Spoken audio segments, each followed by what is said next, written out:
Garantam que estão cumprindo o texto atual, porém já comecem a criar a abrangência para o texto novo, porque são muitos itens. E aí, tudo bem com você? Marcos Ferreira aqui. Não fazem nem 48 horas que eu soltei o vídeo falando dos psicossociais, que vou deixar aqui para você.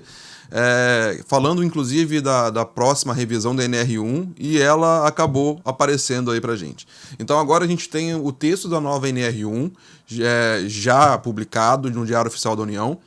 E agora a gente vai fazer para vocês aqui um vídeo extraordinário, né, na correria aqui que eu tô ainda no meio do trabalho, para poder mostrar para vocês o que foi que mudou nessa norma.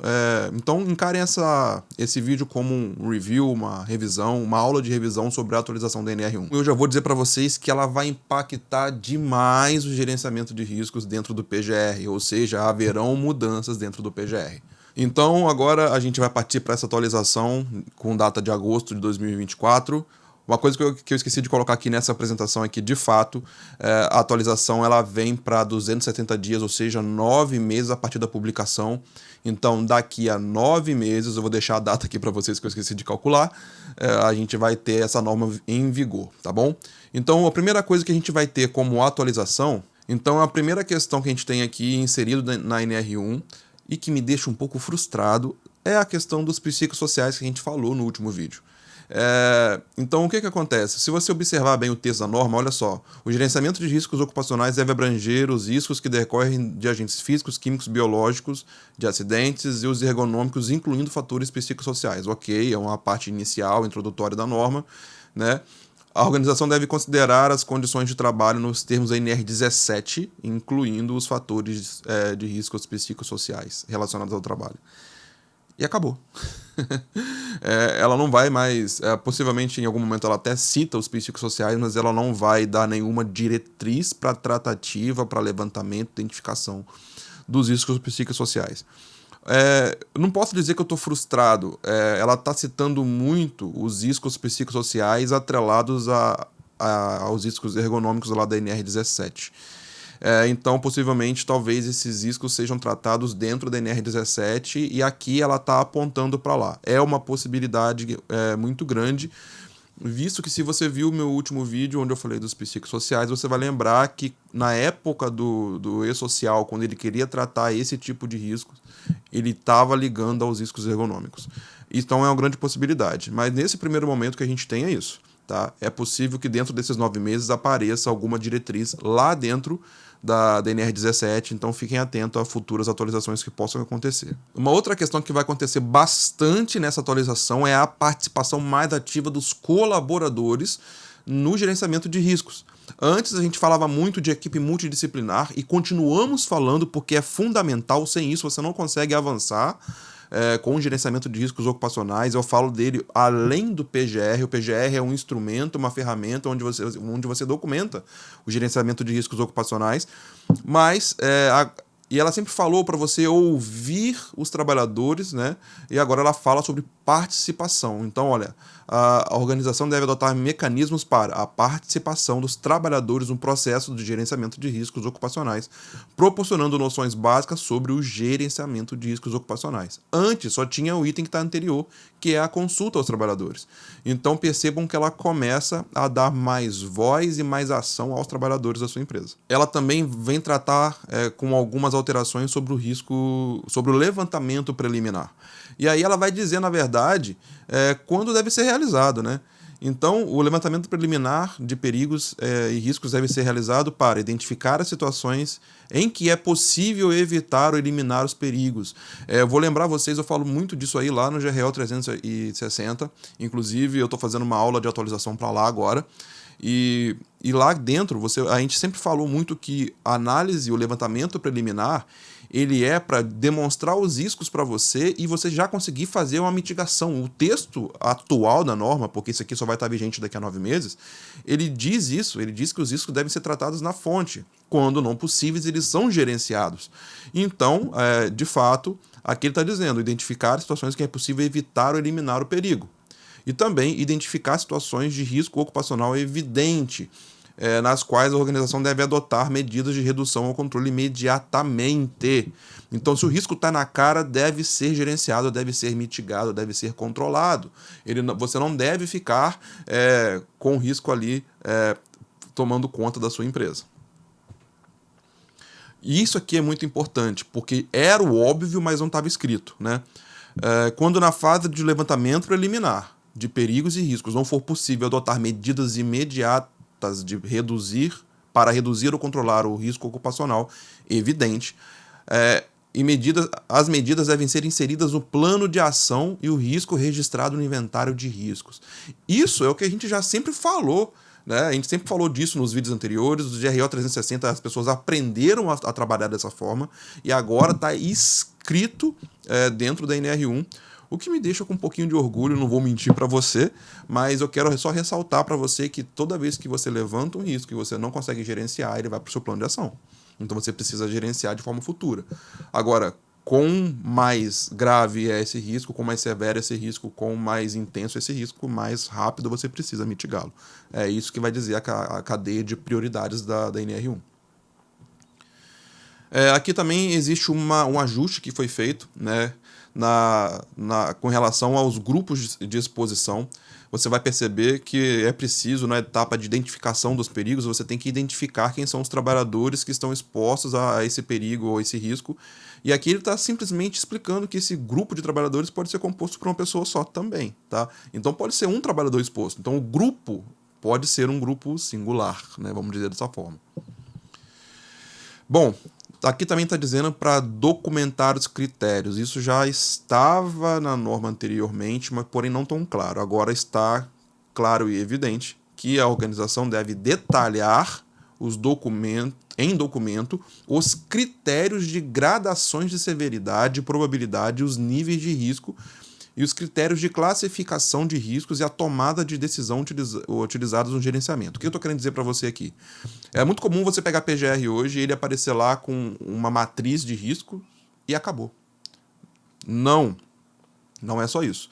Você precisa ter a sua matriz de risco, você precisa ter um quadro, alguma coisa dentro do seu PGR que mostre, que traduza essa matriz de risco do ponto de vista de que, se esse risco aqui ele é mais severo, eu preciso tratá-lo mais urgentemente. Aí você vai descrever de forma técnica como isso acontece. Vou repetir para você mais uma vez, vendendo meu peixe aqui para você, que no GRO 360 a gente explica isso detalhadamente, mostra como a gente está fazendo.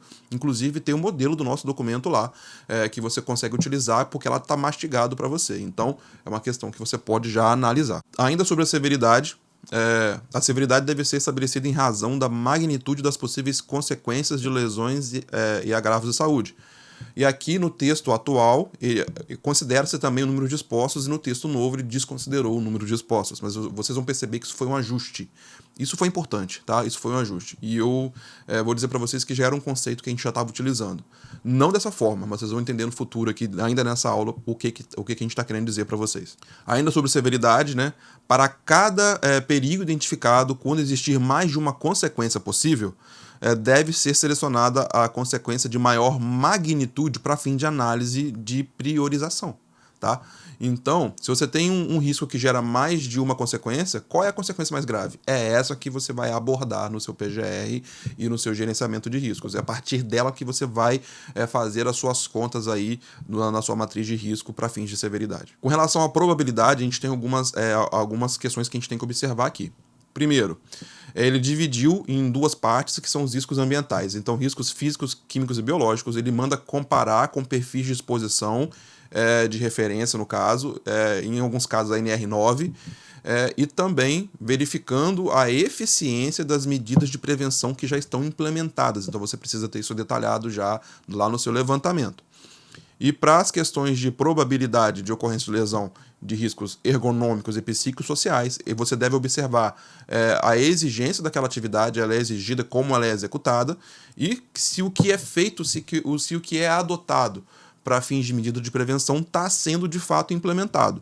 Então, esse foi um ajuste que foi feito, só que o texto anterior ele ainda também considerava as exigências que existiam na norma. O que eu quero dizer para você? Se já estava previsto em norma, conforme o texto atual, se já está previsto em norma, é porque aquilo é mais provável de acontecer, porque alguém já percebeu que podia acontecer. Então, esse texto, ele saiu, tá? Esse item, para fins de probabilidade, ele saiu. Então, a probabilidade agora, ela está na sua letra pura, que é a chance de acontecer alguma coisa.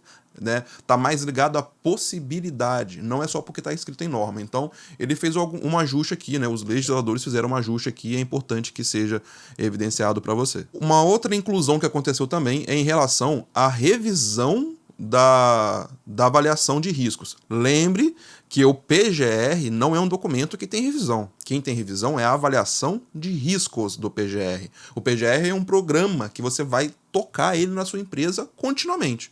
Tá? E aí você vai ajustando a avaliação de riscos, identifica um risco novo, aí você verifica se você vai ter que gerar alguma ação lá no seu plano de ação, como ele vai impactar lá os seus quadros lá do seu inventário de riscos, mas a avaliação de riscos, agora ela ganha um novo motivo para que seja avaliado, que é a solicitação justificada dos trabalhadores da CIPA. Então, se os trabalhadores da CIPA, né, eles trazem alguma informação que é relevante para a avaliação de riscos, ela deve ser revisada. Então, isso aqui reforça a participação dos colaboradores no gerenciamento de riscos ocupacionais. A organização deve adotar medidas de prevenção para eliminar, reduzir ou controlar sempre que, aí foi incluído agora no último item, sempre que os resultados de análises de acidentes e doenças concluírem por essa necessidade. Isso já acontecia antes, tá? Agora ele já aparecia na norma, mas era lá na parte de análise e investigação de acidentes, e agora eles trouxeram para dentro da questão da adoção de medidas. Então, sempre que você fizer uma análise de acidentes, e essa análise ela demonstrar que você precisa melhorar ou criar uma medida de prevenção, você vai precisar incorporar isso ao seu PGR, talvez incluindo o risco no seu inventário, mas principalmente no seu plano de ação. Foi realizado um ajuste fino na priorização. Lembra que o número de trabalhadores saiu da severidade? Então ele não é contabilizado lá mais? Ele não é contabilizado porque agora ele é usado aqui, ó. O número de trabalhadores possivelmente atingidos deve ser utilizado como critério para aumentar a prioridade da ação. Então, digamos que eu sempre falo para vocês, já falei disso lá num vídeo que eu falo sobre matriz de risco, que eu prefiro matrizes que me entregam resultados numéricos do que resultados nominais. Então, assim, risco muito alto, risco baixo, eu não gosto desses nomes. Eu gosto de resultado numérico, porque com números eu consigo priorizar mais fácil. Então, os riscos que estão lá no 25, eu vou fazer primeiro do que os riscos que estão no 23, 24, né, de grau de risco. Então, obviamente me ajuda a priorizar. As empresas não têm dinheiro para fazer tudo ao mesmo tempo, então tem que saber priorizar para poder fazer um plano de ação de forma correta.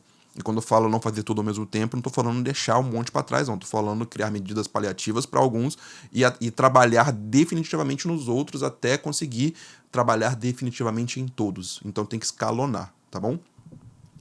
Então o que aconteceu foi isso. Hoje você usa o número de expostos para aumentar a priorização. Então, quanto mais expostos, digamos que eu tenho 2 riscos ali pontuados com 20 pontos aí no meu nível de risco, né, no meu NRO, nível de risco ocupacional. Digamos que eu tenha essa questão. Em qual que eu vou agir primeiro? Eu vou agir primeiro naquele que eu tenho mais expostos. Felizmente, eu já trabalhava isso dentro do GRO 360 e também dos clientes com quem eu trabalho no PGR. No meu PGR, o número de expostos a gente chamava isso lá dentro de critério de desempate. E agora isso está escrito definitivamente dentro da norma, o que eu fico muito feliz por isso, obviamente. Não vou mentir para vocês, não. Também houve um ajuste fino no plano de ação, porque diz que as medidas de prevenção devem ser definidas um cronograma, o que é o plano de ação, com responsáveis, formas de acompanhamento e aferição de resultados. Isso já estava escrito na norma, porém o termo responsáveis não estava. Então você precisa dizer quem são as pessoas responsáveis naquele período. Marcão, o trabalhador que era responsável se desligou da empresa. Você vai fazer uma atualização do seu plano de ação trocando o trabalhador por outro. Tá? Mas tem que ser nome, é nome. Ali está dizendo responsáveis, não está dizendo setores responsáveis. Então, quem é o responsável? É o SESMIT. Não, o SESMIT não é responsável, o SESMIT não é ninguém.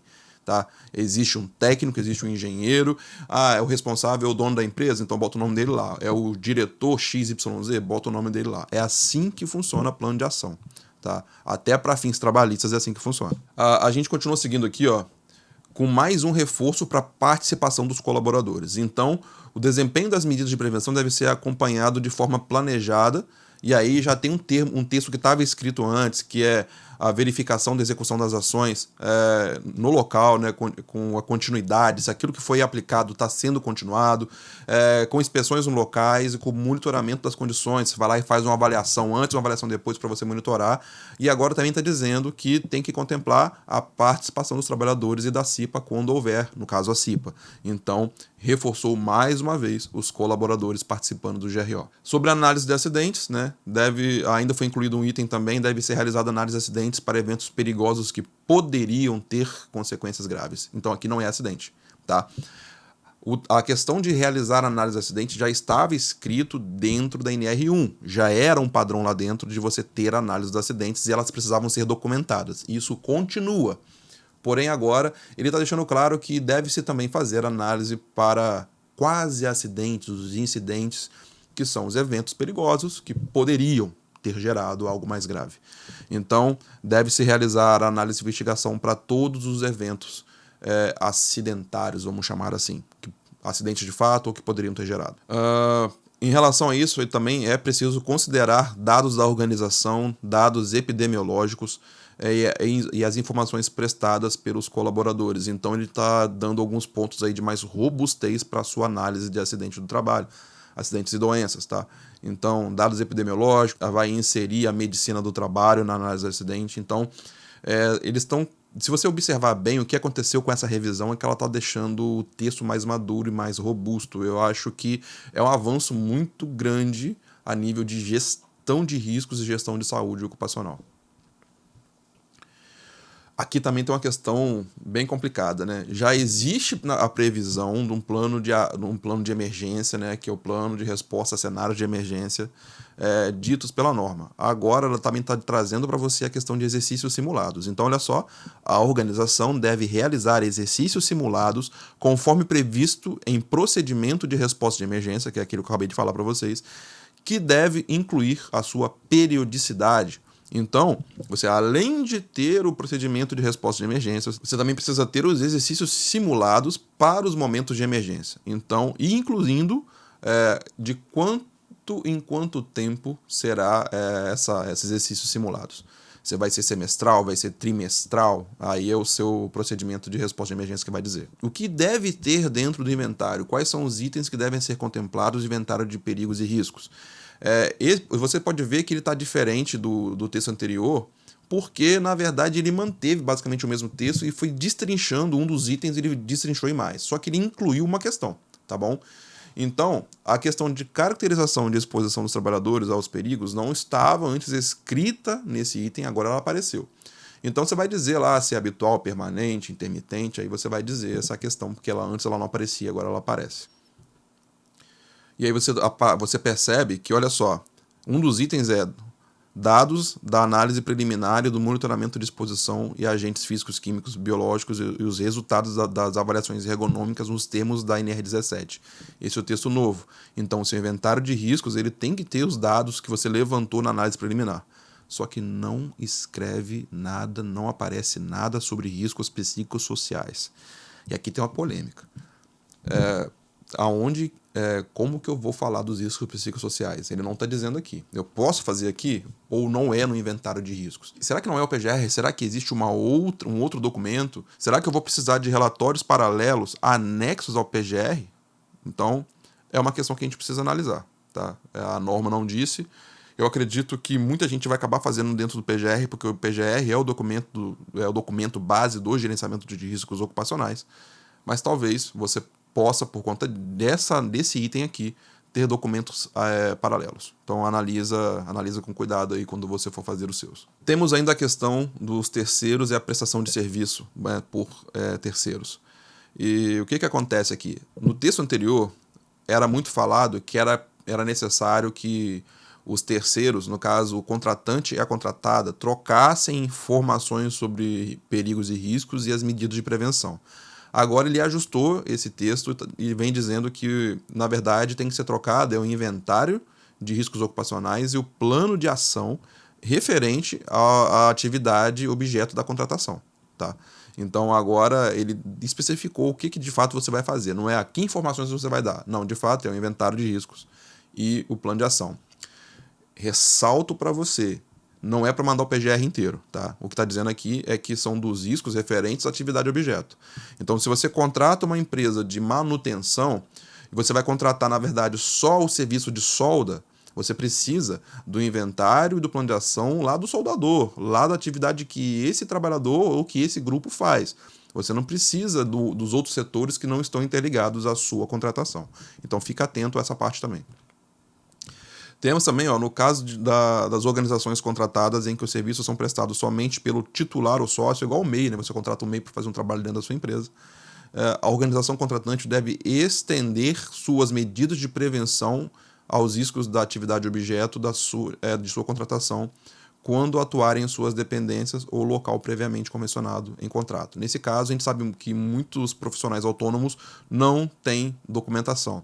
Então, cabe à empresa fazer esse procedimento. Vou cobrar dele PGR? Não, é você que vai ter que ir lá e fazer a análise e incluir ali pontualmente dentro da sua documentação os riscos, o levantamento de riscos, a avaliação dos riscos e as medidas de prevenção para aquele profissional. E a gente também tem aí, por último, no caso das organizações contratadas que realizam atividades no estabelecimento da organização contratante, cujos riscos resultem da interação da atividade da organização, as medidas de prevenção devem ser definidas em conjunto sob coordenação da organização contratante. O que isso quer dizer? Quando eu contrato, eu como contratante, eu contrato um prestador de serviço e o trabalho dele na minha empresa resulte num novo risco que ele não tinha e que eu não tinha, esse risco é oriundo desse trabalho feito dentro da minha empresa. Nesse caso, eu preciso coordenar aí o levantamento, a avaliação dos riscos e as medidas de prevenção que vão ser implementadas. Então está dizendo que eu sou responsável por fazer a análise do meu terceiro, algo que já existia e agora está documentado dentro da NR. É uma grande mudança que a gente vai ter dentro da NR1 para fins de gerenciamento, porque tem coisa aqui que não é PGR, tem coisa aqui que é gestão. Então, é uma mudança muito grande que a gente vai ter tanto no PGR quanto no gerenciamento de riscos. E que você precisa ficar atento a alguns detalhes. Um deles esse texto vai vigorar daqui a 9 meses. Então, todo PGR, todo processo que for feito dentro desses 9 meses, ele precisa obedecer obrigatoriamente o texto atual da NR1. Você pode até ampliá-lo para o texto novo, mas você não pode deixar de contemplar o texto atual. Aí, a partir dessa data que eu estou deixando para você aqui, passa a vigorar completamente o texto novo. O que eu vou dizer para vocês, então, como uma sugestão? Façam o que eu acabei de dizer. Garantam que estão cumprindo o texto atual, porém já comecem a criar a abrangência para o texto novo, porque são muitos itens, são muitas questões que as empresas às vezes não faziam e agora precisam fazer. E vão obedecendo. Tudo que você faz a mais, nesse caso aqui, não é problema. Né? Pelo que a gente viu do texto da atualização, não dá problema. O problema é fazer de menos. Então, não saiam substituindo o procedimento dizendo que a NR1 mudou. Ela mudou, mas ela só vigora a partir da data que eu estou deixando para vocês aqui a 9 meses. Então, a gente tem esse tipo de observação para você. Vou lembrar vocês mais uma vez que a gente já falava 90% do que está aqui a gente já falava lá no GRO 360. Então, se você quer aprender a fazer o PGR do começo ao fim e aprender a fazer o gerenciamento do jeito certo, igual você acabou de ver nessa revisão da norma, eu te convido a clicar no link e eu tenho uma surpresa para você. Se você entrar agora no link que eu estou deixando para você, lá na página de compra, você vai deixar o cupom NR1ATT10 e você vai ter 10% de desconto na compra do GRO 360. E eu acredito que a gente vai poder avançar bastante com vocês, beleza? Vou ficando por aqui. Aqui na tela eu tô deixando outros vídeos para você que vão agregar aí no seu conhecimento. Deixa o like, se inscreve, aperta o sininho aí para você ser notificado. Faz um comentário aí, diz se você já estava ciente que o texto vinha assim, o que você achou desse texto. E eu espero ver você no próximo vídeo, beleza? Fiquem com Deus. Tchau, tchau.